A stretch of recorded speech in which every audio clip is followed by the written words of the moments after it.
इथे आपल्याला गणरायाच्या सेवेचा काही विशिष्ट दिवशी नक्कीच लाभ घेता येईल। उदाहरणार्थ अंगारकी, संकष्टी, आठवड्याचा प्रत्येक मंगळवार हे दिवस म्हणजे गणेश दर्शनासाठी खास पर्वणीच असते।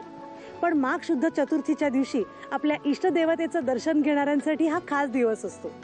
प्रतिपदा ते पंचमी इथे भक्तगणांची मांदियाळी असते। शिवाय या निमित्तानं विविध सांस्कृतिक कार्यक्रमांचं आयोजन करण्यात येतं। कीर्तनाने वातावरण दुमदुमून जातं। पूर्ण गावातून निघणाऱ्या गणरायाच्या पालखीतील दर्शनाने भक्तांच्या डोळ्याचं पारणं फिटतं। मध्य रेल्वेच्या कल्याण या स्टेशनला लागूनच टिटवाळा हे स्टेशन आहे। तर टिटवाळाचं सिद्धिविनायक मंदिर स्टेशन पासून केवळ 2.25 किलोमीटर म्हणजे 10 मिनिटाच्या अंतरावर आहे।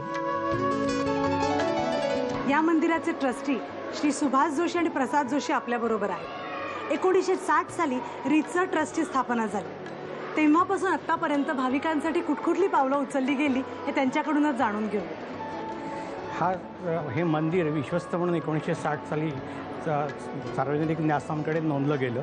त्याच्यानंतर 1960 पासून 1965 पर्यंत साधारण या मंदिराच्या आवारामध्ये ज्या प्राथमिक गैरसोयी होत्या त्या दूर करून काही सोयी इथे करण्यात आल्या। उदाहरणार्थ पिंपळाचं झाड आहे त्याच्यावरती पार बांधण्यात आला, टॉयलेट ब्लॉक नवीन बांधण्यात आले आणि इतर काही सर्व प्राथमिक प्रकारच्या एक विहीर होती त्या विहिरीवरती पंप बसवला। अशा या प्राथमिक सोयी झाल्या। 1965 सालापासून या मंदिरामध्ये दर्शनार्थींची संख्या वाढायला लागली। जे छोटंसं मंदिर होतं पूर्वीचं ते खूप कमी पडायला लागलं, म्हणून 1966 सालापासून या मंदिराचा जीर्णोद्धार सुरू झाला आणि 1966 ते 1969 या 3 वर्षामध्ये आत्ता आपण ज्या मंदिरामध्ये उभे आहोत ते मंदिर बांधून पूर्ण झालं। त्याच्यानंतर तिथे गणपती मंदिराच्या जवळ लोकांना राहता यावं यासाठी एक धर्मशाळा बांधली। त्या ठिकाणी एक मोठा हॉल आहे, आता त्याच्यावरती आणखीन एक मोठा हॉल बांधलेला आहे आणि त्याच्या आजूबाजूला 6 खोल्या आहेत की जिथे गणेश भक्तांना रात्रीच्या वेळेला आलं तर राहता येतं। त्याच्यानंतर इथे टिटवाळ्याच्या गावामध्ये एक शाळा लोकांनी स्थापन केली होती, पण त्याला आर्थिक सहाय्य सरकारकडून मिळत नव्हतं, म्हणून सुरुवातीला अनुदान सरकार आमच्या मंदिरातर्फे देण्यात आलं आणि पुढे ती शाळा ही जवळजवळ 16 खोल्यांची एक शाळा आम्ही नुकतीच बांधून पूर्ण केलेली आहे।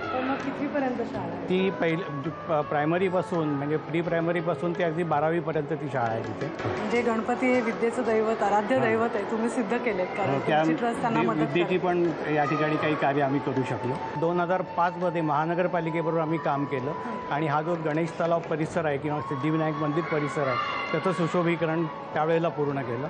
त्याच्यामध्ये हा जो गणपतीच्या पाठीमागे जो तलाव आहे त्या तलावाला अष्टकोनी दगडी भिंत बांधून त्या तलाव बाजूची जागा रिक्लेम करून घेतली।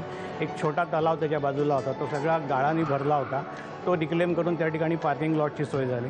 ही जी रस्त्यावरती दुकानं इतस्ततः होती त्या दुकानांसाठी एक कॉम्प्लेक्स आम्ही बांधून काढलं। ही सगळी दुकानं आता कॉम्प्लेक्समध्ये आहेत आणि दर्शनार्थींसाठी एक पत्र्याचा पूर्वी टेम्पररी मांडव होता त्याच्याऐवजी पक्की 2 मजल्याची इमारत आम्ही बांधली की त्यामुळे दर्शनार्थींना उन्हा पावसामध्ये रांगेत उभं राहायला अतिशय चांगली सोय झालेली आहे। त्यामुळे लोकांनी इकडे दर्शनासाठी येताना अगदी राहायचा जरी विचार केला तरी त्यांच्यासाठी सगळ्या सोयी सुविधा उपलब्ध आहेत।